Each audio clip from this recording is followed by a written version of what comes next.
Berikut adalah hoax awal pembuka untuk cerita ini berbentuk satu kalimat 3 baris. Setelah diangkat jadi manajer, aku dihina dan dipecat suamiku. Semua karyawan menyaksikan. Tapi saat rahasia kepemilikan perusahaan terungkap, semua berbalik kepadaku. Sebelum mulai ceritanya, komen dulu kalian dari kota atau negara mana. Aku pengen tahu. Jangan lupa like, subscribe, dan aktifkan lonceng, supaya channel ini makin berkembang. Papan nama itu masih terasa asing di mata Fitri. Manajer operasional. Tertera rapi di kaca pintu ruangannya, dengan logo perusahaan di bawahnya. Beberapa karyawan yang melintas menunduk hormat, sebagian tersenyum canggung.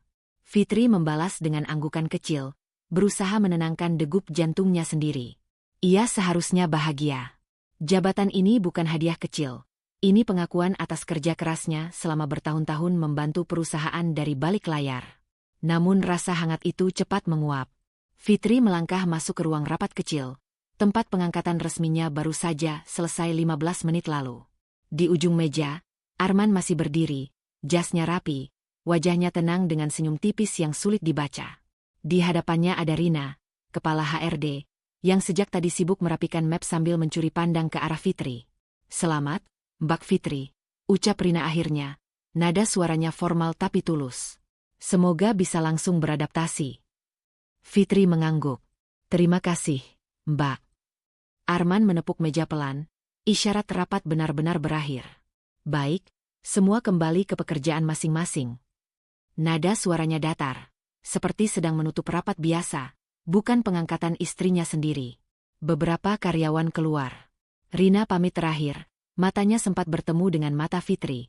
Ada simpati di sana, seolah ia bisa merasakan ketegangan yang menggantung. Begitu pintu tertutup, suasana berubah. Arman berjalan mendekat, berhenti tepat di depan Fitri.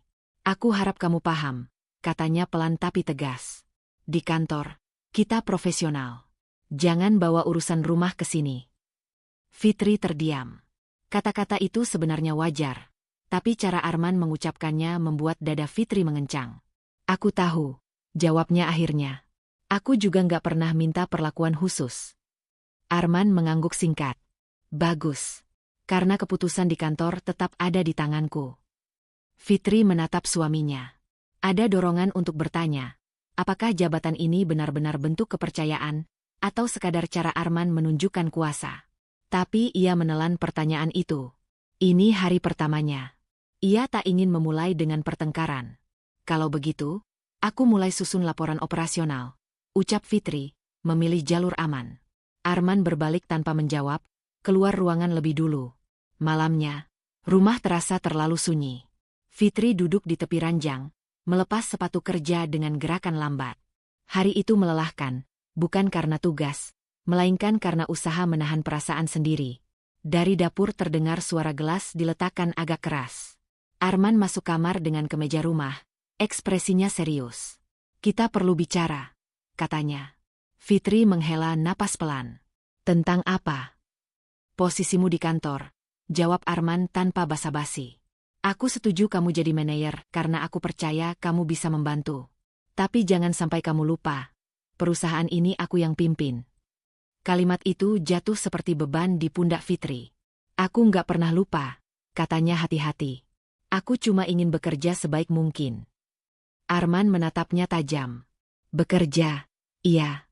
Tapi jangan merasa lebih dari itu. Di rumah, kamu istriku. Di kantor, kamu bawahanku." Fitri merasakan sesuatu retak di dalam dadanya. Bukan kemarahan, melainkan perih yang lama dikenalnya. Sejak kapan ia harus mengecilkan diri agar orang lain, bahkan suaminya sendiri, merasa aman? Ia ingin berkata bahwa ia tak pernah berniat menyaingi. Ingin mengatakan bahwa semua yang ia lakukan selama ini demi perusahaan dan pernikahan mereka. Namun yang keluar hanya, "Aku ngerti." Arman tampak puas. "Bagus. Aku nggak mau ada drama." Ia mematikan lampu sisi tempat tidurnya dan berbaring, seolah percakapan selesai. Fitri tetap duduk, menatap lantai. Jabatan manajer yang tadi siang terasa membanggakan, kini berubah menjadi beban baru, tanggung jawab besar tanpa ruang untuk dihargai. Di kepalanya, pertanyaan kecil mulai berputar. Apakah ia benar-benar diberi kepercayaan, atau hanya ditempatkan agar tetap bisa dikendalikan? Fitri akhirnya berbaring, membelakangi Arman. Ia memejamkan mata, mencoba meyakinkan diri bahwa semua akan baik-baik saja jika ia bersabar sedikit lagi. Sedikit saja. Namun jauh di dalam hatinya, untuk pertama kalinya muncul keputusan kecil yang berbahaya. Ia akan membuktikan kemampuannya, meski harus berdiri sendirian. Dan keputusan itu, tanpa ia sadari, akan mengubah segalanya. Fitri datang ke kantor lebih pagi dari biasanya. Keputusan itu lahir dari kegelisahan yang belum reda sejak malam sebelumnya. Kata-kata Arman, "Di kantor kamu bawahanku," masih terngiang, menyisakan rasa sesak yang belum menemukan bentuk. Fitri menyalakan komputer di ruangannya, membuka laporan operasional yang selama ini hanya ia lihat sepintas. Semakin ia membaca, semakin jelas kekacauan yang selama ini ditutup rapat oleh rutinitas. Alur persetujuan berlapis tanpa fungsi, data penjualan yang terlambat masuk, dan jadwal distribusi yang sering tumpang tindih. Bukan kesalahan besar satu orang, melainkan sistem yang dibiarkan tumbuh sembarangan. Fitri menghela napas pelan. Jika ia ingin dihargai bukan sebagai istri, melainkan sebagai profesional, maka inilah jalannya. Ia mulai menyusun ulang. Pukul 10 pagi, Fitri sudah menyiapkan ringkasan perubahan awal. Sederhana, tanpa jargon, langsung ke inti. Saat ia keluar ruangannya menuju ruang rapat kecil, beberapa staf operasional menoleh, terlihat ragu namun penasaran. Fitri menangkap tatapan itu. Untuk pertama kalinya sejak pengangkatannya, ia berdiri bukan sebagai simbol, melainkan sebagai penggerak. "Ini nggak akan lama," ucapnya tenang. "Aku cuma mau memastikan alur kerja kita nggak saling tumpang tindih." Penjelasan Fitri singkat dan jelas. Ia tidak menyalahkan siapapun, hanya menunjukkan bagaimana satu perubahan kecil bisa menghemat waktu dan biaya. Beberapa staf saling pandang, lalu mengangguk. Ada kelegaan di wajah mereka. Sesuatu akhirnya masuk akal. Namun pintu ruang rapat terbuka tanpa ketukan. Arman masuk dengan langkah mantap. Senyum tipis tersungging di wajahnya, tapi matanya menyapu ruangan dengan tajam. Fitri merasakan udara berubah. "Oh, sudah mulai rapat?" tanya Arman. Suaranya terdengar ringan. "Aku kira untuk rapat operasional besar. Setidaknya perlu koordinasi dengan atasan." Beberapa staf menunduk. Fitri berdiri tegak. "Ini penyesuaian teknis kecil, Mas, supaya kerja tim lebih efisien." Arman tersenyum, tapi senyum itu dingin. "Efisien menurut siapa?" Fitri menahan napas. "Menurut data yang kita punya." Arman melangkah mendekat, berdiri di samping meja. "Hati-hati, Fitri. Kadang terlalu banyak perubahan justru bikin orang bingung. Apalagi kalau datang dari pengalaman yang masih baru." Sindiran itu halus, tapi jelas. Ada jeda sunyi yang menyesakkan. Fitri merasakan pipinya menghangat, bukan karena malu, melainkan karena dorongan untuk membela diri. Namun ia ingat pilihannya semalam, membuktikan, bukan melawan. "Justru karena baru, aku melihat hal-hal yang selama ini mungkin terlewat," jawabnya pelan tapi mantap. Arman menatapnya beberapa detik, lalu tertawa kecil. "Baiklah, kita lihat saja nanti." Ia berbalik dan keluar ruangan, meninggalkan ketegangan yang menggantung. Rapat berakhir lebih cepat dari rencana. Staf keluar satu persatu dengan wajah kikuk. Fitri mengumpulkan kertasnya, jantungnya berdegup tak beraturan. Ia menang, setidaknya secara profesional. Tapi kemenangan itu terasa mahal. Di lorong, Rina menghentikannya. "Fitri," panggilnya lirih. "Kamu nggak salah." Fitri menoleh, sedikit terkejut. "Maksudnya?" "Yang kamu lakukan barusan," lanjut Rina, suaranya rendah. "Itu perlu. Aku cuma berharap kamu siap." "Siap untuk apa?" tanya Fitri, meski ia sudah tahu jawabannya. Rina ragu sejenak. "Untuk tekanan yang bukan soal kerja." Kalimat itu menancap. Fitri tersenyum tipis. "Terima kasih sudah jujur." Sepanjang sisa hari itu, Fitri bekerja dalam diam. Beberapa laporan mulai menunjukkan perbaikan kecil. Sistem yang ia sentuh merespons positif. Namun setiap kemajuan terasa dibayangi oleh tatapan Arman yang sesekali muncul dari balik kaca ruangannya. Tajam, penuh perhitungan. Sore hari, saat Fitri bersiap pulang, Notifikasi email masuk. Subjeknya singkat, evaluasi kinerja awal. Pengirim, Arman. Fitri menatap layar cukup lama sebelum membukanya. Isinya bukan teguran, bukan pujian, melainkan daftar pertanyaan detail tentang setiap keputusan yang ia ambil hari itu. Formal, rapi, dan dingin. Seolah Arman sedang mengingatkannya bahwa setiap langkahnya diawasi. Fitri menutup laptop. Ia berdiri, merapikan tasnya, dan menarik napas dalam-dalam.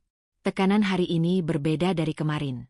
Bukan lagi soal harga diri yang diremehkan, melainkan peringatan jelas. Setiap perubahan yang ia buat akan memancing perlawanan. Di dalam lift, pantulan wajahnya di cermin terlihat lebih tegang, tapi matanya justru lebih tajam.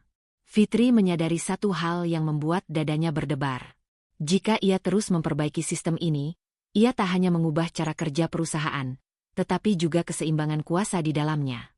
Dan itu berarti, ia sedang melangkah ke wilayah yang Arman anggap miliknya. Pagi itu, Fitri menatap layar monitornya lebih lama dari biasanya. Grafik yang terpampang di sana bergerak naik, perlahan, tapi nyata. Waktu proses distribusi berkurang hampir 20%. Laporan penjualan masuk tepat waktu. Tidak ada sorak-sorai, tidak ada pengakuan terbuka, hanya deretan angka yang tenang.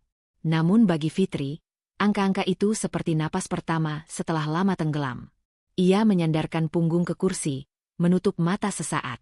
Keputusan-keputusan kecil yang ia ambil sejak 2 hari lalu mulai menunjukkan hasil. Bukan keberuntungan.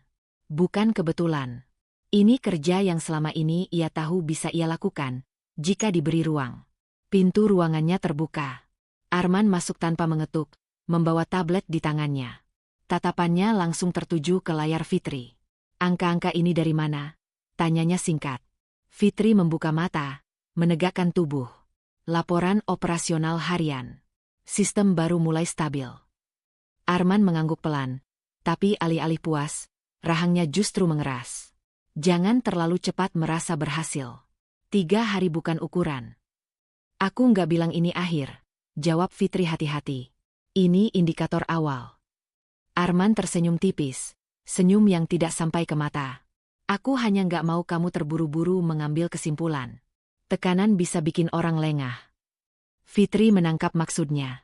Ia sedang diperingatkan, bukan dinilai. Aku tetap mengikuti alur yang ada.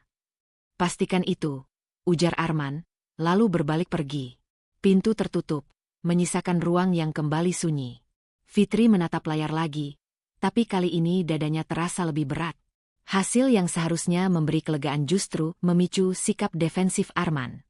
Seolah setiap keberhasilan kecil adalah ancaman yang tak diucapkan. Siang hari, Rina mengirim pesan singkat. Data absensi minggu ini membaik. Tim terlihat lebih rapi. Fitri membalas dengan ucapan terima kasih singkat. Ia tahu Rina sedang menyampaikan dukungan secara diam-diam. Namun dukungan itu tidak datang dari rumah. Sore menjelang, Fitri meninggalkan kantor lebih cepat dari biasanya. Ia bertemu Maya di sebuah kafe kecil dekat kantor. Tempat lama yang dulu sering mereka datangi sebelum hidup Fitri dipenuhi kompromi. Maya sudah menunggu, menyambut dengan senyum hangat yang langsung membuat bahu Fitri sedikit rileks. Kamu kelihatan capek, kata Maya sambil menyerahkan segelas teh hangat. Capek mikir, jawab Fitri jujur. Maya menatapnya tajam, bukan menghakimi. Kamu selalu begitu. Kalau mulai berhasil, kamu justru mikir apa yang orang lain rasakan. Fitri terdiam. Ia mengaduk tehnya perlahan. Aku cuma nggak mau bikin masalah. Masalah buat siapa? Maya bersandar ke kursinya. Buat Arman, atau buat kamu sendiri? Pertanyaan itu menghantam tepat sasaran. Fitri menghela napas panjang. Aku nggak ingin konflik sekarang. Maya menggeleng pelan. Kamu selalu menunda. Selalu bilang nanti. Kamu mengecilkan diri sendiri supaya orang lain nyaman. Fitri menatap Maya, ada dorongan untuk membantah, tapi kata-kata itu terlalu akrab. Terlalu sering ia dengar, terlalu sering ia abaikan. Aku cuma ingin fokus kerja dulu. Maya menatapnya lembut, tapi tegas. Fokus kerja itu aman. Tapi jangan jadikan itu alasan buat menghindar. Fitri tersenyum tipis. Aku belum siap. Maya tidak memaksa. Aku cuma mau kamu sadar, setiap kali kamu memilih diam, kamu sedang memilih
sesuatu. Malam itu, Fitri pulang dengan kepala penuh. Di rumah, Arman sudah duduk di ruang tamu, menatap ponselnya. Ia menoleh sekilas saat Fitri masuk. "Kamu pulang cepat," katanya datar. "Ada laporan yang sudah selesai," jawab Fitri. Arman mengangguk, lalu berkata tanpa menatap, "Besok ada presentasi singkat di depan direksi. Aku yang akan jelaskan arah besar perusahaan." Fitri merasakan jeda kecil di dadanya. "Bagian operasional. Aku rangkum saja," jawab Arman cepat. "Lebih efisien." Fitri tahu itu bukan soal efisiensi. Itu soal kontrol. Namun ia hanya mengangguk. "Baik." Saat mereka berbaring, jarak di antara mereka terasa lebih lebar dari ranjang itu sendiri. Fitri menatap langit-langit, memikirkan grafik pagi tadi, kata-kata Maya sore tadi, dan nada Arman barusan. Ia menyadari bahwa keberhasilannya mulai mengubah dinamika, bukan hanya di kantor, tetapi di rumah. Konflik belum meledak, tapi tekanan sudah terasa jelas. Dan untuk sementara, ia memilih jalan yang ia kenal paling aman. Menunda. Fitri memejamkan mata dengan satu keputusan kecil yang berisiko. Ia akan terus fokus bekerja, meski tahu setiap keberhasilan berikutnya akan semakin sulit disembunyikan. Fitri membuka pintu kantor dengan langkah yang lebih pelan dari biasanya. Keputusan yang ia ambil semalam, terus fokus bekerja, masih melekat di kepalanya. Ia tahu, semakin baik hasil yang ia capai, semakin sulit Arman mengabaikannya. Namun pagi itu, ada firasat lain yang menyelinap. Udara kantor terasa lebih tegang, bisik-bisik kecil terdengar sebelum ia sempat duduk di kursinya. Di meja, sebuah memo tercetak rapi menunggunya. "Rapat koordinasi operasional, wajib hadir." Tidak ada nama pengirim, tapi Fitri tahu siapa yang menyusunnya. Rapat digelar di ruang terbuka lantai 2, tanpa dinding kaca, tanpa privasi. Karyawan dari berbagai divisi berdiri mengelilingi meja panjang.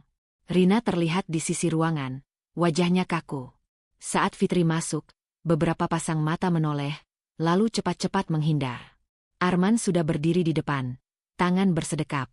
"Kita mulai," katanya tanpa menunggu semua duduk. Fitri berdiri di ujung meja, membuka catatan kecil. Jantungnya berdegup tidak beraturan. Ia mencoba meyakinkan diri bahwa ini hanya rapat biasa. Namun Arman langsung menatapnya. "Fitri," ucapnya lantang, cukup keras untuk didengar semua orang. "Kamu bisa jelaskan kenapa laporan distribusi kemarin terlambat masuk ke klien utama?" Ada jeda singkat. Fitri mengangkat kepala.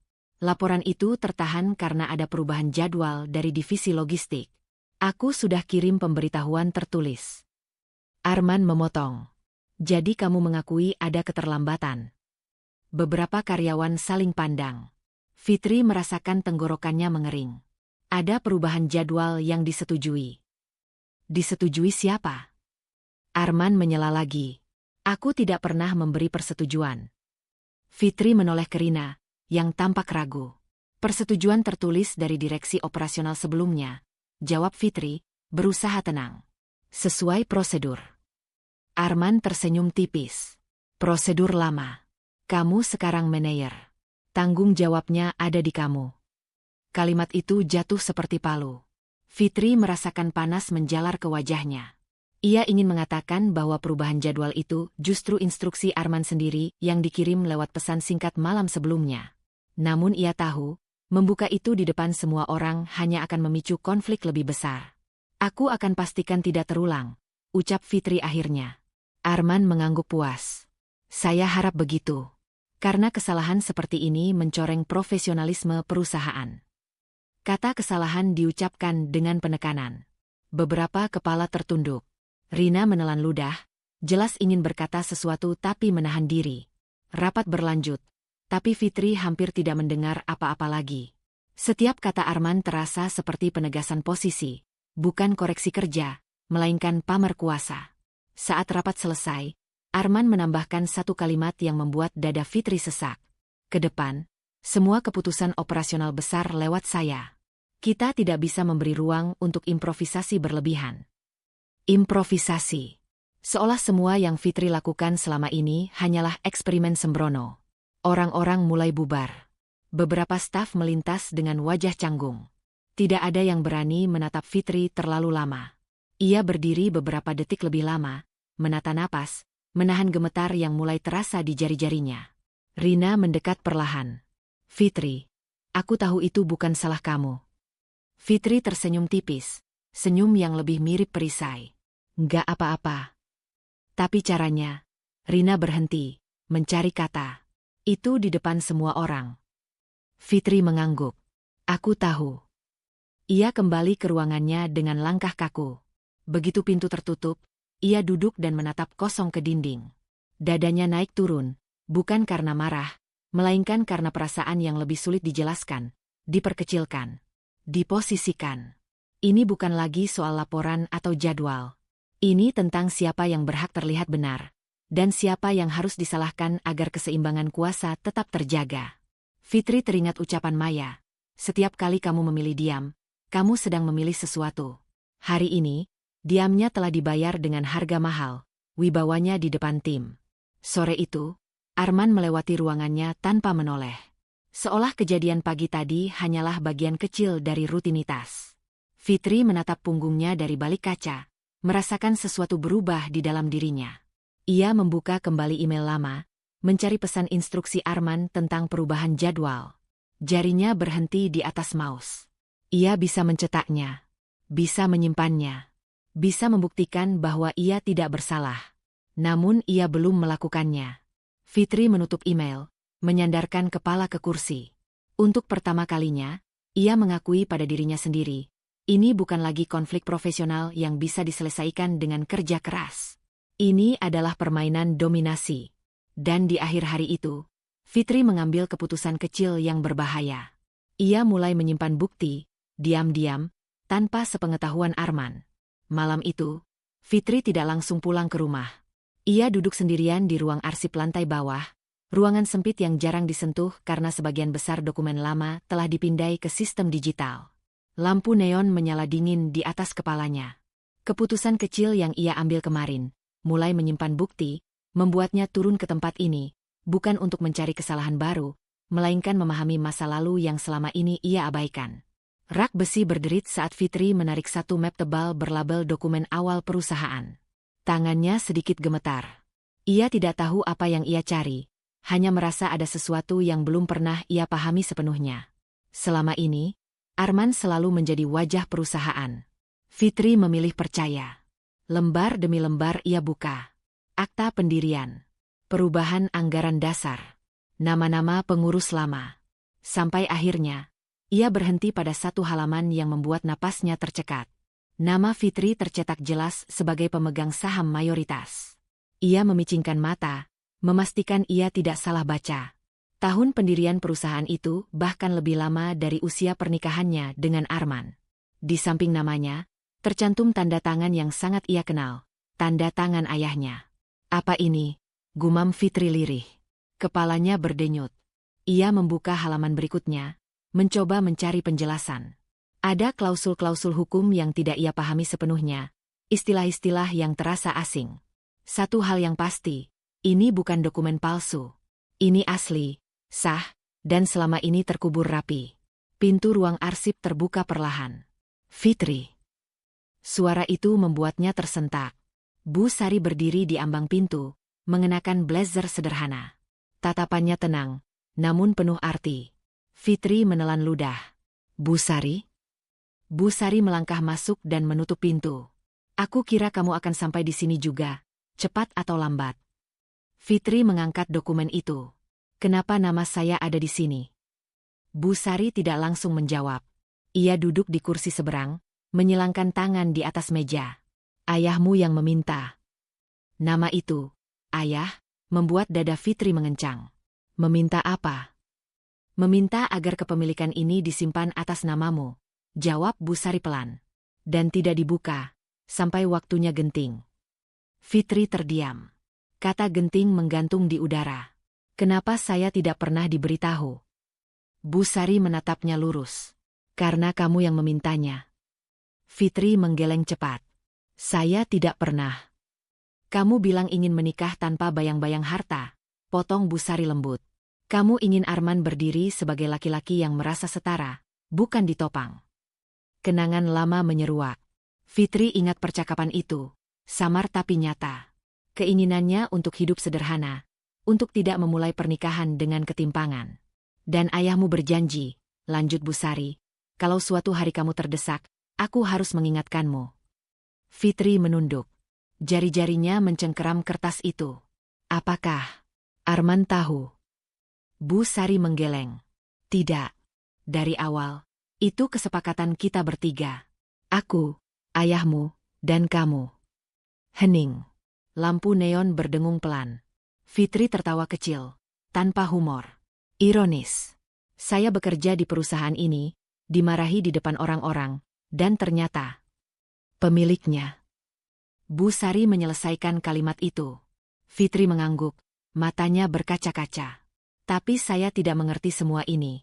Saya bahkan tidak tahu apa hak saya sebenarnya. Dan kamu tidak perlu memahaminya sekarang, kata Bu Sari tegas. Karena membuka ini bukan soal hukum semata.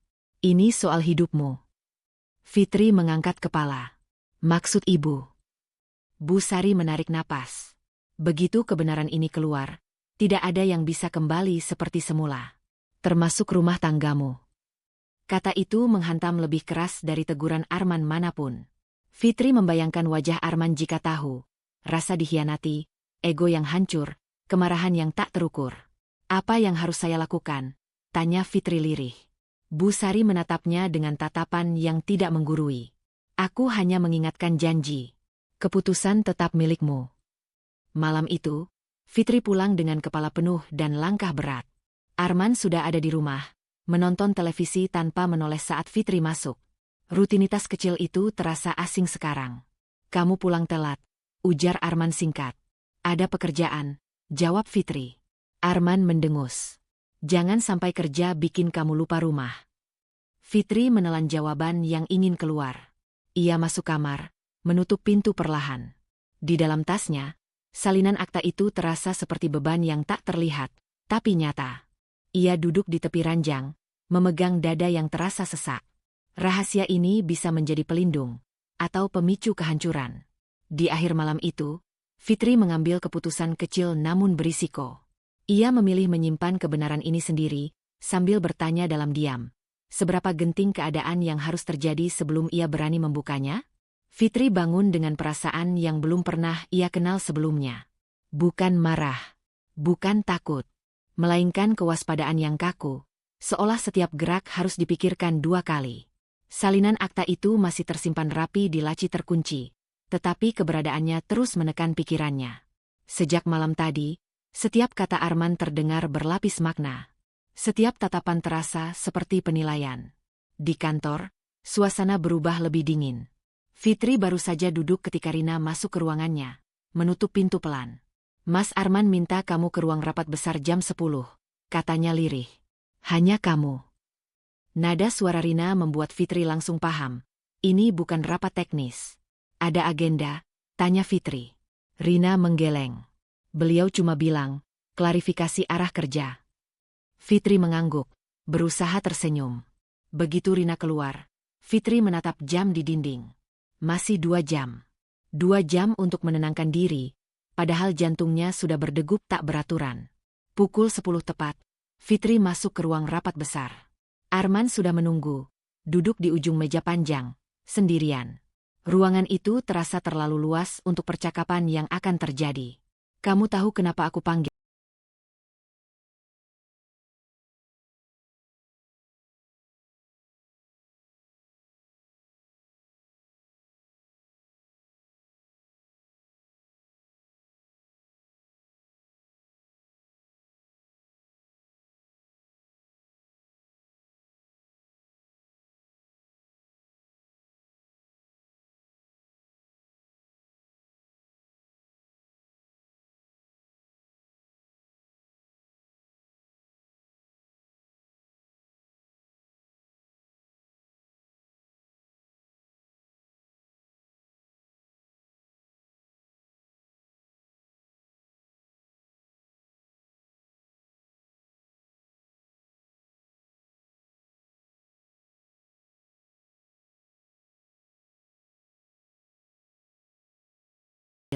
Tanya Arman tanpa basa-basi. Belum, jawab Fitri jujur. Arman menyilangkan tangan. Aku merasa kamu mulai bergerak tanpa koordinasi. Fitri menarik napas. Semua perubahan yang aku lakukan masih dalam koridor operasional. Menurutmu, potong Arman. Tapi ada batas. Dan belakangan, kamu melewati batas itu. Kata batas menggema. Fitri menegakkan punggung. Batas profesional atau batas yang lain? Tatapan Arman menajam. Jangan memelintir. Aku bicara soal struktur. Soal hierarki. Fitri menelan ludah. Aku menghormati struktur. Kalau begitu, lanjut Arman, suaranya merendah tapi mengandung ancaman. Ikuti saja alur yang sudah ada. Jangan membuat keputusan tanpa persetujuanku. Aku tidak ingin ada manajer yang merasa bisa berjalan sendiri. Fitri memahami pesan yang tidak diucapkan. Patuh, atau tersingkir. Apa ini peringatan? Tanyanya pelan. Arman tersenyum tipis. Anggap saja arahan. Percakapan berakhir tanpa kata penutup. Fitri keluar ruangan dengan langkah yang terasa lebih berat dari saat masuk. Di luar, beberapa staf berpura-pura sibuk, tapi ia tahu mereka mendengar nada suara Arman tadi. Siang hari, Fitri duduk di ruangannya tanpa menyentuh laporan. Di kepalanya, dua peran saling bertabrakan, istri yang ingin menjaga rumah tangga, dan profesional yang mulai melihat ketidakadilan dengan mata terbuka. Pesan dari Maya masuk. Kamu nggak apa-apa? Fitri mengetik balasan singkat. Masih bisa bertahan. Ia tahu itu bohong setengahnya. Sore menjelang, Arman mengirim email berjudul revisi prosedur. Isinya memotong wewenang Fitri secara halus. Keputusan-keputusan yang sebelumnya bisa ia ambil, kini harus melalui meja Arman. Legal. Rapi. Tidak bisa disalahkan. Fitri membaca email itu berulang kali. Tangannya dingin. Ini bukan ledakan emosi seperti teguran di ruang terbuka. Ini langkah sistematis untuk mengecilkannya tanpa suara. Malamnya, di rumah, Arman bersikap biasa. Terlalu biasa. Kamu jangan terlalu capek, katanya sambil menuang air. Aku cuma ingin semuanya berjalan teratur. Fitri menatapnya, mencoba membaca wajah yang selama ini ia kenal. Atau kamu ingin aku berhenti bergerak? Arman mengangkat alis. Kamu berlebihan. Fitri tersenyum pahit. Mungkin. Ia masuk kamar lebih dulu, menutup pintu pelan. Di dalam, ia duduk di tepi ranjang, menatap lantai. Ultimatum itu tidak diucapkan, tapi jelas terasa. Pilih patuh dan tetap aman sebagai istri, atau terus bekerja sesuai nurani dan bersiap kehilangan segalanya. Fitri membuka laci, menatap kunci kecil yang menyimpan salinan akta. Jarinya menyentuh logam dingin itu, lalu menarik tangan kembali. Belum sekarang. Di akhir hari, Fitri membuat keputusan kecil yang rapuh namun berisiko. Ia memilih menurunkan langkahnya di permukaan, sambil diam-diam mengamati sejauh mana Arman akan mendorongnya ke tepi.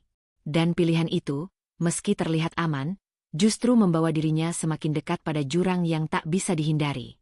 Pagi itu, Fitri datang dengan perasaan waspada yang lebih tebal dari hari-hari sebelumnya. Keputusan kecil yang ia ambil, menurunkan langkah di permukaan, ternyata tidak memberi ketenangan. Justru sebaliknya. Semakin ia diam, semakin cepat roda bergerak tanpa kendalinya. Begitu ia menyalakan komputer, undangan rapat besar muncul di layar. Rapat evaluasi kinerja operasional, seluruh karyawan wajib hadir. Nama pengirimnya jelas, Arman. Tidak ada agenda rinci. Tidak ada permintaan bahan presentasi darinya. Fitri merasakan detak jantungnya mengeras. Rapat sebesar itu tanpa koordinasi bukan tanda baik. Aula utama dipenuhi kursi yang disusun rapi. Karyawan dari semua divisi memenuhi ruangan. Suasana riuh rendah, bercampur rasa ingin tahu. Fitri duduk di barisan depan, tepat di sisi meja pimpinan. Rina duduk beberapa kursi di belakangnya, wajahnya tampak tegang. Ketika Arman naik ke podium, suara ruangan perlahan mereda. "Terima kasih sudah hadir," ujar Arman dengan suara mantap. "Rapat ini penting. Kita perlu bicara jujur soal arah dan kinerja." Fitri menegakkan punggung. Kata jujur membuatnya semakin waspada. Arman mulai dengan paparan umum, angka pertumbuhan, target kuartal, tantangan pasar. Semuanya terdengar normal, bahkan meyakinkan. Hingga slide berikutnya muncul di layar besar. Evaluasi operasional, divisi manajemen. Arman menoleh ke arah Fitri. Sebagai manajer operasional, Fitri tentu bertanggung jawab atas data ini. Fitri menatap layar. Seketika, perutnya mengeras. Angka-angka di sana asing. Grafik yang ia kenal telah berubah. Beberapa indikator sengaja dipotong, konteks dihilangkan. Data mentah yang belum final dipajang seolah hasil akhir. "Itu bukan versi yang aku setujui," ucap Fitri spontan, suaranya terdengar lebih pelan dari yang ia harapkan. Arman mengangkat alis. "Tapi itu yang dikirim ke direksi." Beberapa karyawan saling pandang. Bisik-bisik kecil mulai terdengar. Fitri berdiri, berusaha menjaga suara tetap stabil. "Data itu belum lengkap. Ada penyesuaian lanjutan yang menarik," potong Arman. "Karena laporan ini berasal dari sistem yang kamu ubah sendiri." Kalimat itu seperti jerat. Fitri sadar, ini bukan kesalahan teknis. Ini jebakan. Sistem yang ia perbaiki kini dipakai sebagai senjata untuk menjatuhkannya. Fitri menelan ludah. "Kalau diberi waktu, aku bisa jelaskan alurnya." Arman tersenyum. Senyum yang terlalu tenang. "Silakan. Jelaskan kenapa ada penurunan di beberapa lini." Fitri menatap layar lagi. Ia tahu penurunan itu bersifat sementara, bagian dari proses penataan ulang. Namun tanpa data pembanding, semua tampak seperti kegagalan. Ia mulai menjelaskan, memilih kata dengan hati-hati. Namun setiap kalimatnya dipotong, dipelintir, atau ditanggapi dengan nada meremehkan. "Jadi ini eksperimen?" tanya Arman keras-keras. "Perusahaan ini bukan laboratorium." Beberapa karyawan tertunduk. Yang lain mulai ragu. Fitri merasakan sesuatu runtuh pelan-pelan. Bukan reputasi, tapi rasa aman. Ia melirik Rina. Mata mereka bertemu sejenak.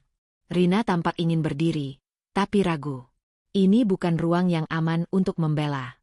Fitri kembali menatap Arman. Di titik itu, ia benar-benar paham. Ini bukan evaluasi.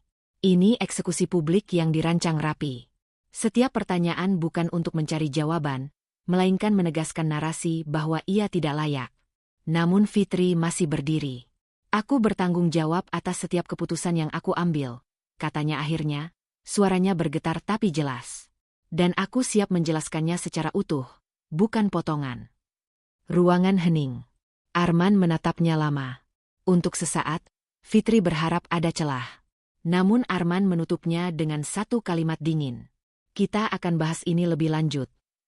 Rapat ditutup tanpa kesimpulan. Tanpa pembelaan. Tanpa klarifikasi. Tapi pesan itu sudah tersampaikan. Saat karyawan mulai keluar, Fitri tetap berdiri beberapa detik lebih lama. Kakinya terasa berat. Di kepalanya, satu pikiran berputar tanpa henti. Ia sedang diseret ke jurang yang sama sekali tidak profesional. Di lorong, beberapa staf menghindari tatapannya. Ada yang terlihat iba, ada yang ragu, ada pula yang mulai menjaga jarak. Reputasi tidak runtuh seketika. Ia terkikis, perlahan, di depan mata. Fitri kembali ke ruangannya, menutup pintu, dan bersandar di sana. Napasnya tersengal. Untuk pertama kalinya, ia merasa benar-benar sendirian. Ia membuka laptop, menelusuri kembali laporan aslinya. Versi lengkap. Data pembanding. Bukti manipulasi yang halus tapi nyata. Tangannya berhenti di atas folder bernama cadangan, tempat ia mulai menyimpan salinan sejak episode 4. Fitri menatap layar lama sekali. Di akhir hari itu, ia mengambil keputusan kecil yang berbahaya. Ia tidak lagi sekadar menyimpan bukti, ia mulai menyiapkan penjelasan lengkap, seandainya suatu hari ia dipaksa bicara di hadapan semua orang. Fitri datang ke kantor dengan langkah yang terasa asing di tubuhnya sendiri. Keputusan kecil yang ia ambil semalam, menyiapkan penjelasan lengkap, menyusun ulang bukti, belum sempat memberinya rasa siap. Pagi itu, suasana gedung berubah. Terlalu sunyi untuk jam sibuk. Tatapan-tatapan yang ia terima bukan lagi ragu, melainkan berhati-hati. Seolah semua orang sudah tahu sesuatu yang ia belum dengar secara resmi. Undangan rapat kembali muncul. Ruangan yang sama. Peserta yang sama. Namun kali ini, agenda tertulis jelas. Tindak lanjut evaluasi manajemen. Fitri duduk di kursi yang sama seperti kemarin. Tapi rasanya berbeda. Dada terasa sempit. Ia memegang map tipis berisi salinan laporan lengkap, bukti bahwa ia tidak bersalah. Namun entah kenapa, ada firasat bahwa hari ini bukan tentang data. Arman masuk tanpa basa-basi. Wajahnya dingin, datar, seperti orang yang sudah mengambil keputusan sejak lama. Ia berdiri di depan, menatap seluruh ruangan sebelum akhirnya berhenti di Fitri. Setelah mempertimbangkan kinerja dan dampak yang ditimbulkan, ujar Arman, suaranya keras dan terukur, perusahaan mengambil langkah tegas. Fitri menegakkan punggung. Jantungnya berdetak keras. Mulai hari ini, lanjut Arman, Fitri tidak lagi menjabat sebagai manajer. Bahkan, tidak lagi menjadi bagian dari perusahaan ini. Ruangan seperti berhenti bernapas. Fitri tidak langsung bereaksi. Kata-kata itu masuk pelan, menghantam bagian terdalam dirinya bukan sebagai ancaman, melainkan sebagai penghinaan yang disengaja. Ia berdiri. Aku berhak tahu alasannya, ucapnya pelan, namun cukup jelas terdengar. Arman tersenyum miring. Alasannya sederhana. Kamu tidak kompeten. Beberapa karyawan menunduk. Rina mengepalkan tangan. Dan, Arman melanjutkan, suaranya semakin tajam. Sejujurnya, sejak awal aku ragu. Perempuan seringkali sulit memisahkan urusan pribadi dan profesional. Apalagi kalau sudah jadi istri. Kalimat itu seperti cambuk. Fitri merasakan panas menjalar ke wajahnya, bukan karena malu, melainkan marah yang ditahan paksa. Namun yang lebih menyakitkan adalah desisan kecil di ruangan. Bukan persetujuan penuh, tapi juga bukan penolakan. Kamu terlalu emosional, lanjut Arman. Terlalu sensitif. Perusahaan ini butuh ketegasan, bukan perasaan. Fitri menatapnya lurus. Untuk sesaat, ia ingin membuka map itu, menumpahkan semua bukti di depan mereka. Menunjukkan bahwa laporan itu dimanipulasi. Bahwa ini semua permainan kuasa. Namun di detik itu, ia menyadari sesuatu yang lebih pahit. Jika ia bicara sekarang, bukan kebenaran yang akan didengar, melainkan pembenaran atas penghinaan yang sudah dilontarkan. Arman melambaikan tangan kecil. Kamu bisa bereskan barangmu hari ini. Tidak ada kata terima kasih. Tidak ada pengakuan atas kerja bertahun-tahun. Tidak ada kehormatan dalam pemecatan itu. Fitri mengangguk perlahan. Ia tidak membantah. Tidak menangis. Tidak berteriak. Ia menutup map itu kembali. Saat ia melangkah keluar dari barisan kursi, ruang rapat terasa panjang dan sempit sekaligus. Setiap langkah seperti menarik benang luka di dalam dadanya. Beberapa pasang mata mengikutinya. Ada yang bersalah. Ada yang iba. Ada yang pura-pura sibuk. Rina berdiri setengah, ragu ingin mengejar. Fitri menggeleng pelan. Bukan sekarang. Pintu tertutup di belakangnya dengan bunyi pelan yang justru terasa lebih menyayat daripada bentakan. Di lorong, Fitri berhenti sejenak. Tangannya gemetar. Bukan karena kehilangan jabatan. Itu hanya posisi. Yang baru saja direnggut adalah sesuatu yang jauh lebih mahal. Kehormatannya sebagai manusia. Ia masuk ke ruangannya untuk terakhir kali. Meja rapi. Tanaman kecil di sudut. Semua tampak normal. Seolah tidak ada yang berubah. Fitri memasukkan barang-barangnya perlahan. Setiap gerakan menahan gelombang emosi yang ingin pecah. Saat ia menutup laci terakhir, pantulan dirinya di kaca lemari membuatnya terdiam. Wajahnya pucat, tapi matanya masih utuh. Masih menyala. Fitri keluar gedung tanpa menoleh. Matahari siang menyambutnya tanpa belas kasihan. Di tangannya, map tipis itu terasa lebih berat dari sebelumnya. Di dalam diam yang panjang, satu tekanan batin baru tumbuh pelan namun pasti. Jika ia memilih diam selamanya, penghinaan itu akan menjadi kebenaran. Pintu ruang rapat itu baru saja tertutup ketika Fitri berhenti di lorong. Langkahnya masih terasa berat. Dadanya sesak oleh gema kalimat Arman yang memecatnya di depan semua orang. Bukan kehilangan jabatan yang membuatnya nyaris runtuh, melainkan cara ia direndahkan, seolah semua kerja kerasnya tak pernah ada. Tangannya gemetar saat ia meraih ponsel, menatap nama yang sejak tadi berputar di kepalanya. Ia menelan ludah, lalu menekan panggilan itu. 5 menit kemudian, pintu lift terbuka kembali. Fitri melangkah keluar dengan postur berbeda, masih terluka, tetapi tidak lagi sendirian. Di sampingnya berdiri Busari, perempuan parubaya dengan wajah tenang namun sorot mata tajam, yang selama ini dikenal karyawan sebagai penasihat lama perusahaan. Di sisi lain ada Dimas, pria muda berjas rapi, membawa map tebal di dadanya. Langkahnya mantap seperti orang yang tahu persis apa yang akan ia lakukan. Ketiganya berjalan menyusuri lorong menuju ruang rapat besar yang baru saja menjadi panggung kehancuran harga diri Fitri. Pintu dibuka. Suasana yang semula riuh oleh bisik-bisik mendadak membeku. Arman yang masih berdiri di depan layar presentasi menoleh, alisnya berkerut tajam. Rapat belum selesai, katanya dingin, nada suaranya mengandung peringatan. Fitri merasakan lututnya hampir melemah, namun Busari melangkah setengah langkah ke depan. Justru karena belum selesai, kami kembali, ujar Busari dengan suara tenang namun tegas. Nada itu bukan nada memohon. Itu nada orang yang terbiasa didengar. Dimas segera meletakkan map di meja rapat utama, tepat di hadapan Arman, lalu membuka pengaitnya perlahan. Bunyi logam kecil itu terdengar nyaring di ruangan yang kini sunyi. Fitri berdiri sedikit di belakang mereka.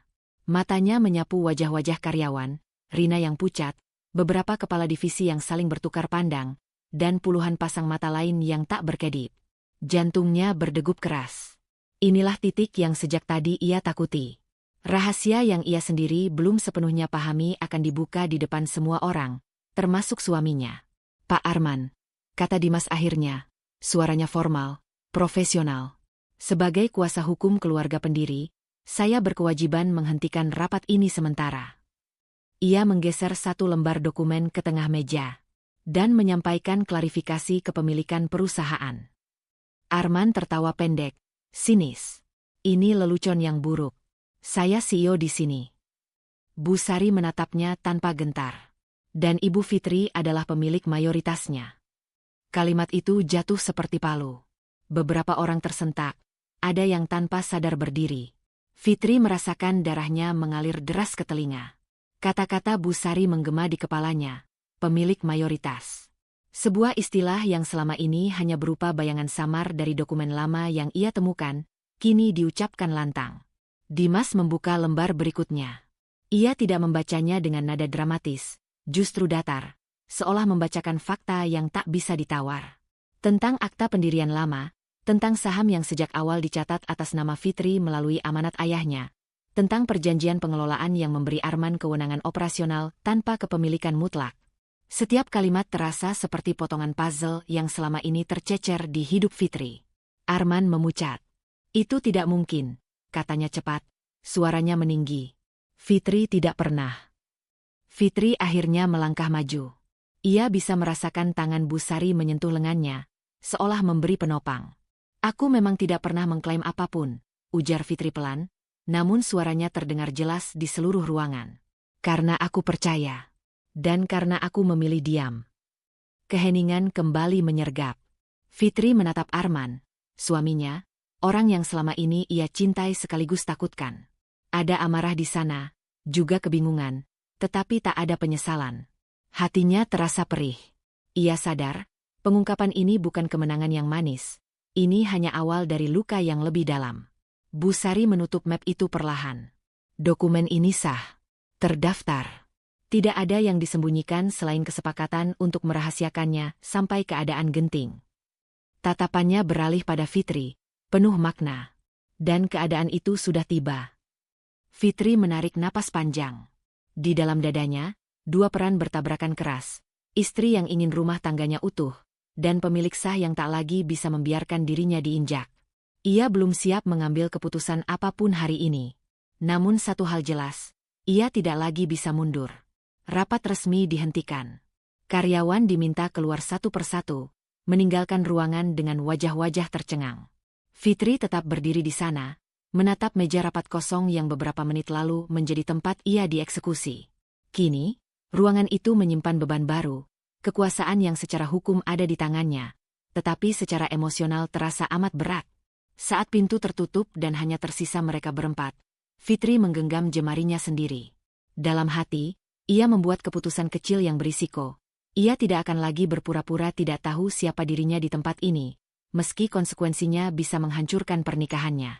Suasana ruang rapat besar belum sepenuhnya pulih ketika pintu kembali dibuka. Para karyawan yang tadi diminta keluar masih berkerumun di lorong. Bisik-bisik mereka membentuk dengung tegang yang menembus dinding kaca. Fitri berdiri di dekat meja utama. Jantungnya masih berdetak tak beraturan setelah pengungkapan yang mengubah segalanya. Keputusan kecil yang ia buat di akhir rapat sebelumnya kini menuntut bentuk yang lebih nyata dan lebih kejam. Arman kehilangan kendali. Wajahnya merah, napasnya memburu. Ia mondar-mandir seperti singa terpojok. Tangannya sesekali menghantam meja. "Ini tidak sah," teriaknya. Suaranya menembus kaca hingga beberapa karyawan di luar menoleh. "Aku yang membangun perusahaan ini. Aku yang memimpin semua orang di sini." Nada suaranya pecah antara marah dan takut. Fitri mengenal nada itu. Nada seseorang yang baru sadar pijakan kakinya rapuh. Fitri memejamkan mata sejenak. Ada bagian dirinya yang ingin menghampiri Arman, menenangkan, menyelamatkan sisa-sisa pernikahan yang retak. Namun bayangan penghinaan di depan umum kembali menyala di ingatannya. Kata-kata yang merendahkan, tatapan-tatapan yang menyaksikan dirinya dilucuti martabatnya. Ia membuka mata. Tangannya dingin, tetapi punggungnya tegak. "Panggil semua karyawan kembali," kata Fitri pelan kepada Bu Sari. Nada itu bukan perintah keras, namun cukup jelas untuk ditaati. Bu Sari mengangguk, keluar sebentar. Dan dalam hitungan menit ruang rapat kembali terisi. Rina masuk bersama yang lain, wajahnya tegang, matanya terus mengikuti Fitri. Sebagai kepala HRD, ia paham betul apa arti forum ini, dan apa yang akan dipertaruhkan. Fitri melangkah ke depan. Mikrofon masih terpasang. Saat ia menggenggamnya, jari-jarinya bergetar. Ia menarik napas panjang, menahan gelombang emosi yang menyerbu. "Terima kasih sudah kembali," ucapnya. Suaranya sempat bergetar, lalu menguat. "Saya tahu ini tidak mudah untuk disaksikan. Tapi ada keputusan yang harus disampaikan secara terbuka." Arman menyela. "Fitri, jangan lakukan ini. Kita bicarakan di rumah." Kata rumah menusuk tajam. Fitri menoleh, menatapnya dengan mata berkaca-kaca, namun suaranya tetap berdiri. "Justru karena ini selalu kau tarik ke rumah, aku memilih menyelesaikannya di sini." Rina berdiri sedikit lebih dekat ke meja, naluri profesionalnya mengambil alih. Ia menyiapkan catatan, menyadari perannya bukan lagi sekadar pengamat. Fitri menangkap tatapan Rina. Ada dukungan di sana, juga kekhawatiran. Berdasarkan kewenangan pemilik saham mayoritas, lanjut Fitri, kini lebih mantap, dan setelah mempertimbangkan pelanggaran wewenang yang terjadi, termasuk pemecatan sepihak tanpa dasar yang sah, manipulasi laporan, serta tindakan merendahkan di forum terbuka, saya memutuskan untuk memberhentikan Arman dari jabatannya sebagai CEO. Kata-kata itu jatuh satu persatu, berat dan tak bisa ditarik kembali. Beberapa karyawan menahan napas. Ada yang menutup mulut. Arman membeku, lalu tertawa keras, tertawa yang kosong. "Kau tidak berani," katanya, hampir memohon. Fitri merasakan air mata menggenang, tetapi ia menolak jatuh. "Aku berani," jawabnya lirih namun jelas. "Karena jika aku diam, aku mengkhianati diriku sendiri." Ia menoleh ke Rina. "Sebagai kepala HRD, saya minta Anda mencatat keputusan ini dan menjadi saksi resmi." Rina mengangguk tegas. "Saya mencatat," katanya, suaranya profesional, menenangkan ruangan yang nyaris runtuh. Keputusan disampaikan di hadapan karyawan, sesuai prosedur darurat perusahaan. Arman melangkah maju, namun Dimas berdiri di antara mereka dengan sikap tenang. Tidak ada ancaman, hanya batas yang jelas. Arman berhenti. Di matanya, Fitri melihat sesuatu runtuh, bukan hanya jabatan, tetapi identitas yang selama ini ia banggakan. Fitri menutup mikrofon. Kakinya terasa lemah, tetapi ia tetap berdiri hingga rapat resmi ditutup. Karyawan perlahan keluar, sebagian menunduk hormat padanya, sebagian masih tercengang. Rina mendekat, berbisik singkat, "Dokumen akan saya siapkan." Fitri mengangguk, bersyukur atas kehadiran yang meneguhkan itu.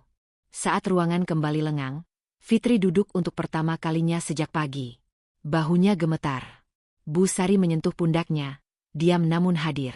Fitri tahu, keputusan ini baru membuka bab lain. Pertarungan hukum, luka rumah tangga, dan tatapan publik yang akan terus menghakimi. Ia mengeluarkan ponsel, menatap layar kosong. Ada satu pesan yang ingin ia kirim, satu pembicaraan yang tak bisa lagi ditunda.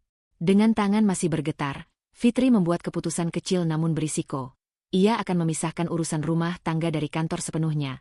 Meski itu berarti menghadapi Arman bukan lagi sebagai istri, melainkan sebagai pihak yang berseberangan. Hari itu terasa panas meskipun hujan gerimis menempel di jendela kaca kantor. Fitri duduk di ruang rapat utama. Tangannya masih gemetar dari keputusan memecat Arman sebagai CEO. Udara pagi dipenuhi bisik-bisik karyawan, campuran rasa penasaran dan waspada, karena semua tahu, hari ini akan menjadi hari penentuan. Di depannya, Dimas menyiapkan laptop dan proyektor. Ia mengangguk singkat ke Fitri. Tanpa kata lagi, ia menekan tombol dan layar besar di depan rapat menampilkan dokumen audit kilat yang telah disiapkannya sejak beberapa hari terakhir. Semua data transaksi, laporan fasilitas, hingga manipulasi anggaran yang selama ini tersembunyi rapi mulai terbuka. Angka demi angka berserakan di layar, memaksa setiap orang untuk melihat fakta yang tak terbantahkan.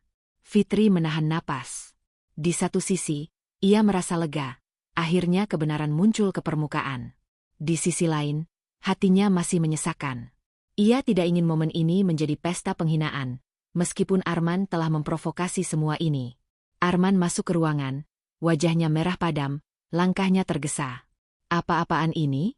Aku CEO di sini. Laporan ini pasti salah," teriaknya, suara bergetar antara marah dan panik. Dimas menatap Arman tanpa ekspresi. Semua data ini terekam oleh sistem keuangan perusahaan. Setiap transaksi memiliki timestamp dan bukti digital. Tidak ada yang salah. Fitri berdiri, suara gemetar tapi tegas. "Arman, kamu bisa menyangkal, tapi sistem dan fakta berbicara lebih keras daripada semua klaimmu. Setiap penyalahgunaan dana, setiap manipulasi laporan, semua ini ada di sini." Arman mencoba meraih laptop Dimas, matanya liar. "Itu bisa dimanipulasi. Aku yang memimpin semua ini." Rina yang hadir sebagai saksi resmi HRD, melangkah maju. "Pak Arman, semua data ini sudah diverifikasi oleh tim audit independen. Tidak ada rekayasa dari pihak manapun." Suaranya jelas, profesional, membuat ruangan sunyi mendadak. Beberapa karyawan menahan napas, menatap pertarungan yang tak lagi bisa dihindari. Arman meremas jasnya, keringat menetes di pelipisnya. Aku tidak melakukan ini." Ia berulang kali mengulang kalimat itu, suaranya mulai pecah. Fitri menatapnya, tidak dengan amarah, tetapi dengan kesedihan yang dalam. Ia melihat seorang pria yang selama ini ia cintai, kini menjadi bayangan dari siapa ia dulu. Dimas menggeser layar ke laporan pengeluaran fasilitas. Foto-foto, kwitansi, dan bukti digital menunjukkan penggunaan fasilitas pribadi untuk keuntungan sendiri. Semua terbuka di hadapan karyawan yang kini menatap dengan tercengang. Beberapa menunduk, tidak berani bersuara. Beberapa lainnya mulai berbisik, raut muka mereka campur aduk antara kaget, takut, dan lega karena kebenaran terungkap. Fitri menarik napas panjang. Ia tahu bahwa ia sedang memimpin sebuah momen yang tidak hanya memengaruhi perusahaan, tetapi juga harga diri dan reputasi semua orang yang terlibat. "Ini bukan tentang dendam," ujarnya akhirnya, suaranya lebih mantap. "Ini tentang integritas perusahaan yang selama ini kau abaikan. Dan fakta-fakta ini tidak bisa diputar balik." Arman jatuh di kursinya, kepalanya tertunduk. Beberapa detik ia diam, kemudian mencoba bicara lagi, tapi semua kata yang keluar terdengar putus asa. Ia kehilangan kendali sepenuhnya. Sistem yang selama ini ia manipulasi untuk menegaskan dominasi kini berbalik melawannya, dan semua orang melihatnya tak berdaya. Fitri menatap layar satu persatu, setiap bukti membuat dadanya sakit, bukan karena kemenangan, tetapi karena kesadaran bahwa jalan ini akan memaksa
perubahan besar, bukan hanya di kantor, tapi juga di rumah.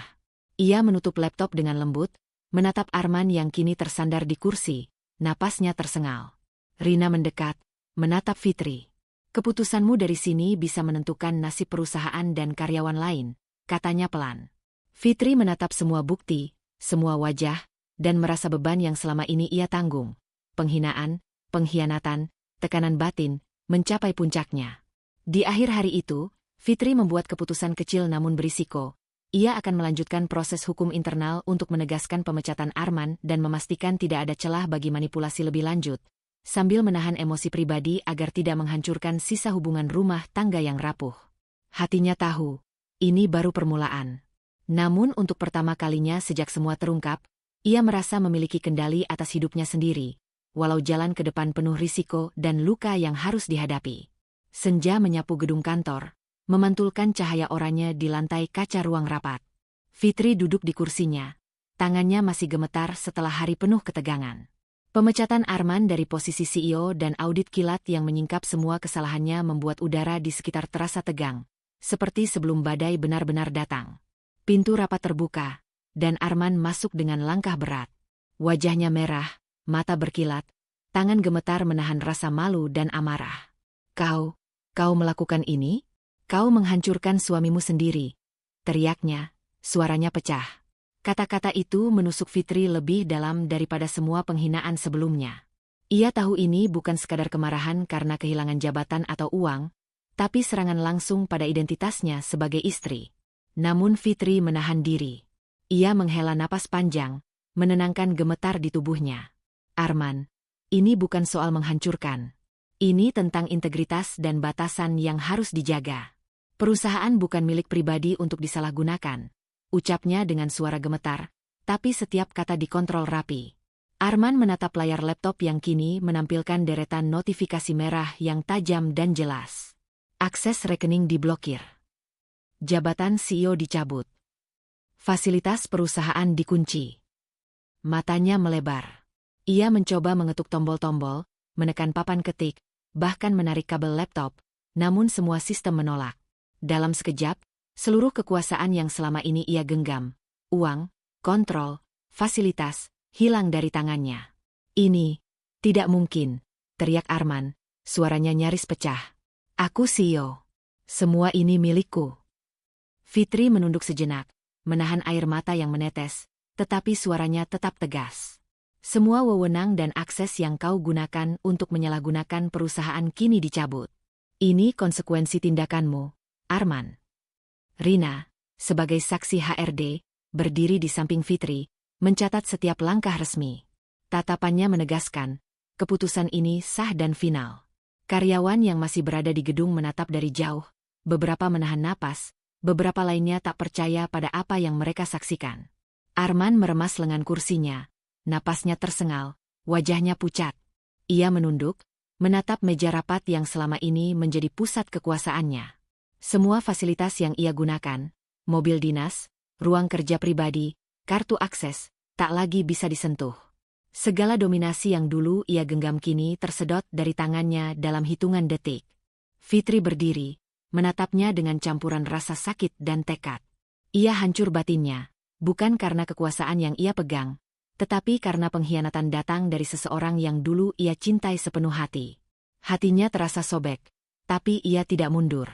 Mundur berarti menyerahkan semua, memberikan Arman kesempatan untuk memutarbalikkan keadaan. Kali ini ia adalah pemilik sah, dan tanggung jawab itu menuntut keberanian lebih besar daripada rasa sakit yang ia rasakan. Di akhir hari itu, Fitri berdiri di jendela ruang rapat, menatap kota yang mulai gelap. Rasa hancur sebagai istri dan beban sebagai pemilik sah perusahaan menumpuk bersamaan di dadanya. Dengan tangan masih bergetar, ia membuat keputusan kecil namun berisiko, memisahkan urusan perusahaan dari urusan pribadi sepenuhnya, menegaskan batas tegas kepada Arman, sekaligus menyiapkan diri untuk menghadapi konsekuensi rumah tangga yang retak. Tekanan batin baru itu menempel di dadanya. Ia harus memimpin perusahaan, menjaga karyawan, dan menghadapi suami yang kini berubah menjadi lawan, semua dalam satu waktu. Namun untuk pertama kalinya, Fitri merasa memiliki kendali atas hidupnya sendiri, meski jalan ke depan penuh risiko dan luka yang harus ia hadapi.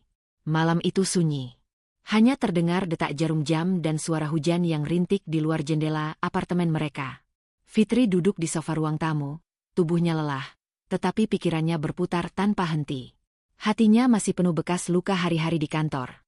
Pemecatan Arman, akses rekening yang dicabut, fasilitas yang hilang, semua bukti kesalahannya yang terpampang nyata. Namun ada satu hal yang lebih sulit untuk dihadapi, perasaan yang telah menumpuk bertahun-tahun dalam rumah tangga mereka. Arman berdiri di dekat jendela, punggungnya menempel pada kaca, menatap malam yang basah. Ia terlihat lelah, tetapi wajahnya tetap menahan marah. Fitri, suaranya terdengar berat, seolah berusaha menenangkan diri sendiri. Kau tahu aku tidak bermaksud menghancurkanmu. Fitri menatapnya, mata berkaca-kaca tapi teguh. Tidak bermaksud? Selama bertahun-tahun, aku selalu menahan diri, menelan hinaanmu, memaafkan sikapmu yang merendahkan di depan orang lain, di depan staf, bahkan di hadapanku sendiri sebagai istri. Aku selalu menyesuaikan diri agar kau merasa nyaman dengan egomu. Arman. Suaranya mulai meninggi, tetapi masih dikontrol dengan ketegasan yang memaksa ruang itu diam. Arman menoleh, alisnya berkerut.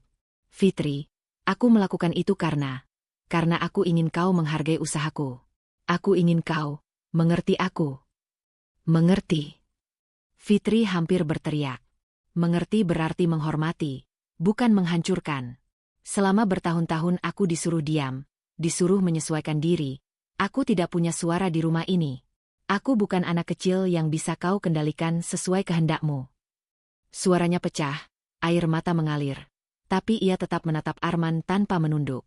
Arman menatapnya, napasnya tersengal. Ia ingin membalas, ingin membela diri, tetapi setiap kata terasa mentah di mulutnya. Egonya masih kuat, dan ia masih belum benar-benar menyesal. Aku tidak menyadari kau merasa seperti itu. Tapi kau tahu aku melakukan semua ini untuk kita. Fitri menahan napas panjang, mencoba menenangkan diri. Untuk kita? Bagaimana bisa kau bicara seperti itu? Padahal semua ini terjadi karena kau ingin menguasai segalanya? Jabatan, uang, kontrol atas perusahaan, dan bahkan atasku. Suaranya bergetar, tapi ada kekuatan yang mulai tumbuh di dalamnya. Aku tidak bisa lagi menahan diri. Aku bukan anakmu, Arman. Aku bukan boneka yang kau gerakkan sesukamu. Aku sudah berdiri, aku punya kekuatan, dan aku punya hak untuk membela diriku sendiri. Arman mundur beberapa langkah, matanya melebar. Ia belum pernah melihat Fitri berbicara seperti ini. Tegas, marah, tetapi juga rapuh. Ada luka yang terbuka di sana. Sebuah peringatan keras bahwa ia telah menyepelekan perempuan yang selama ini ia klaim cintai. Namun egonya masih tinggi. Ia belum menyerah pada kesalahan. Fitri, kau terlalu keras. Kau selalu membuatku merasa kalah, merasa dihina. Fitri menggeleng. Tidak, Arman. Kau yang selalu menganggap dirimu lebih tinggi. Kau yang selalu ingin memimpin tanpa pernah menghargai aku. Dan hari ini, aku tidak akan mundur lagi, walau hatiku hancur. Aku memilih berdiri di sini, menghadapi semua ini, karena aku harus, bukan karena aku ingin menyakitimu. Arman menunduk, matanya berkaca-kaca, tapi suaranya tetap keras. Aku tidak tahu harus bagaimana. Semua ini terlalu cepat, terlalu berat. Fitri menarik napas dalam, merasakan luka batin yang selama ini ia pendam mulai keluar, bercampur dengan rasa lega. Aku tidak menuntutmu untuk berubah sekarang. Aku hanya ingin kau tahu, aku tidak akan lagi membiarkan diriku dihancurkan, dan aku tidak akan menutup mata lagi pada perlakuanmu. Suaranya lembut tapi tegas, seperti perbatasan yang baru ditetapkan. Tegas, tak bisa diganggu-gugat. Arman hanya terdiam, kepalanya menunduk, mencoba mencerna kenyataan bahwa wanita yang ia anggap lemah selama ini kini berdiri setara dengannya, bahkan lebih kuat dalam integritas dan tekad. Egonya masih ingin membela diri, tapi ia tak menemukan jalan. Fitri menatapnya lama. Di dadanya, luka batin hancur, tetapi ada percikan kekuatan yang tumbuh. Ia tahu, malam ini bukan akhir, tapi awal dari babak baru, bukan hanya untuk perusahaan, tapi juga untuk hidup pribadinya. Dengan napas panjang, ia membuat keputusan kecil namun berisiko. Ia akan menegaskan batasan emosional dan pribadi terhadap Arman, menjaga jarak agar tidak lagi bisa dikendalikan atau dihancurkan, sekaligus menyiapkan diri menghadapi konsekuensi rumah tangga yang mungkin tak pernah sama lagi. Di balik hujan yang terus menetes, Fitri merasakan campuran sakit dan kekuatan. Ia hancur, tapi berdiri. Ia takut, tapi tegas. Dan untuk pertama kalinya, ia merasa memiliki kendali atas siapa dirinya. Di luar ego suami, di luar dominasi yang selama ini mengekangnya. Matahari baru saja tenggelam, memantulkan cahaya jingga lembut ke seluruh ruang tamu apartemen mereka. Hujan semalam masih meninggalkan aroma basah di udara. Fitri duduk di kursi dekat jendela. Tangannya menepuk-nepuk map biru yang berisi dokumen kepemilikan perusahaan dan catatan hari-hari terakhir. Hatinya masih penuh bekas luka, pemecatan Arman, akses rekening yang dicabut, fasilitas yang hilang, dan konfrontasi pribadi malam sebelumnya. Namun malam itu, ada ketenangan yang aneh di dadanya. Arman berdiri di seberang ruangan, tangannya menyilang di dada, matanya merah karena kurang tidur dan tekanan emosional. Ia menatap Fitri dengan campuran kemarahan, kebingungan, dan sedikit ketakutan.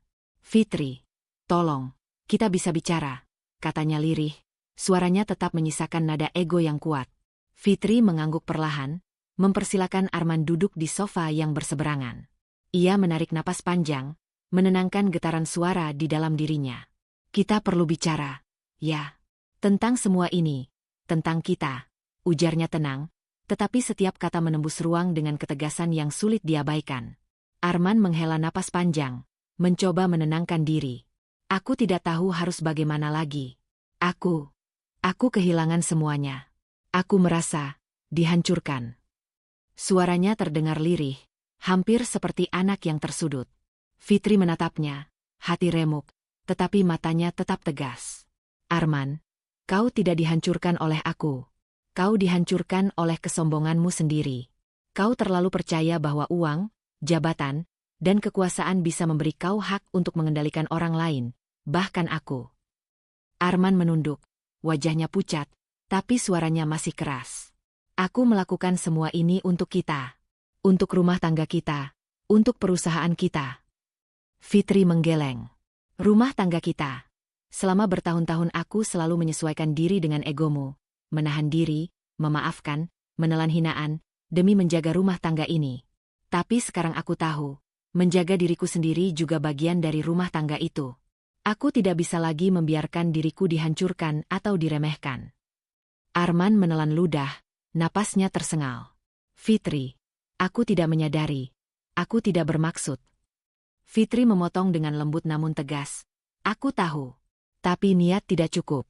Kau tetap melanggar batas, menghancurkan kepercayaan, dan menempatkan aku dalam posisi yang tidak manusiawi. Aku tidak bisa lagi melanjutkan ini. Suaranya lembut, tapi setiap kata seperti palu yang menegaskan batas. Arman menunduk, matanya berkaca-kaca, tetapi egonya masih kuat. Kau tidak bisa. Kita bisa memperbaiki semuanya. Fitri menarik napas dalam. Ia menatap langsung ke matanya, dengan ketenangan yang hampir dingin. Aku sudah memikirkannya matang-matang. Aku mengajukan cerai, Arman. Bukan karena kebencian, tapi karena aku harus menyelamatkan diriku sendiri, harga diriku, dan masa depanku. Aku tenang dengan keputusan ini. Aku tidak membenci, tapi aku tidak bisa tetap dalam hubungan yang merusakku secara emosional. Arman terdiam. Tubuhnya gemetar sedikit. Ia merasakan kehancuran yang belum pernah ia rasakan. Bukan karena Fitri mengambil apapun dari tangannya, tapi karena ego dan kesombongannya sendiri membuatnya kehilangan segalanya. Aku tidak percaya ini terjadi, gumamnya, suaranya serak. Fitri menunduk sejenak, menahan air mata, lalu kembali menatapnya. Aku tahu ini sulit. Aku juga hancur. Tapi aku tidak bisa lagi menunggu kesadaranmu datang. Aku harus bergerak sekarang, untuk diriku sendiri. Aku tidak mundur, Arman.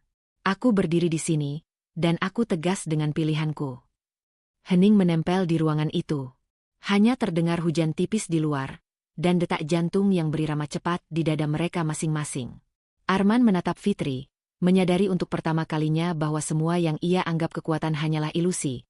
Tanpa rasa hormat dan empati, semua itu rapuh